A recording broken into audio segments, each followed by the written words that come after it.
your card that I wrote you because y'all ended up, you could come to, but I wrote you a card. I'm just such a big fan of yours, and I'm a fan of y'all as well. It's just, look, I'm a female, she's a female, I'm like really into her. So anyway, my point is though, is like, you've accomplished so much, like so young. Like, what else do you really want to do? Do you have like a list that you're just checking off? Like, well, I just want to say really quickly, me and my mom love you, and she wanted me specifically to say hi to you from her. So, Mom, I'm saying hi to you too. I'm a hit with the moms. She's like, she's so cool. Tell her I said hi. Oh my God! Tell her I said what up.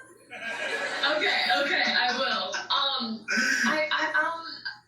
There's so many things. I mean, there's so many things I would love to do in the future, but I think the most important thing, and I think what I try to keep in mind is, you know, I know it's kind of a corny answer, but it's like your happiness, you know, and prioritizing what makes you happy and brings you joy and inspires you. And I think if you kind of chase that feeling, then you really can't go wrong. So I always say, like, you know, in the future, will I be doing this? I hope so, because it's what makes me happy now. But maybe something else will make me more happy. Maybe there's other things I want to explore. I love directing. I was able to, you know, shadow John this whole movie and watch him work and be, you know, and put this incredible piece of work together, which was nearly impossible. But, you know, every day I'm learning and growing, and I mean, there's so many things I want to do, but as long as I feel fulfilled and am doing things for myself, I think that, you know, that's the best way to do it. Yeah, that's awesome.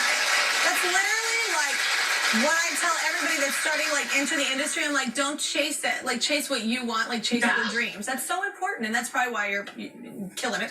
I actually wanted to ask you this too. So last year you said you have a heavy responsibility in Hollywood. So what does that mean to you? I feel like we all have our own, like everyone on the couch there, and myself, anyone under the spotlight. I feel like you have a responsibility, and ours are all felt differently. So what do you feel like yours is? You know, I was talking about it the other day, and you know, I definitely don't want people to want to be me so much as through trying to be the best version of myself, help people along their journey trying to find the best version of themselves. Yeah. Do you know what I mean? And I think, I don't, you know, I think everyone's path is different. Everyone's life is different, and it's you know, it's hard to compare yourself to anyone else because there's no other you. You are the best version of who you are because there's no one else like you. And embracing that and loving that about yourself, you know, that I feel like is my job is, you know, in a lot of ways, when I have an opportunity to open opportunities for others, to make space for other people, who don't necessarily have the access that I've been granted, and you know, and try to just do the best I can to help someone else do the best they can. Do you know what I mean? Yeah, absolutely.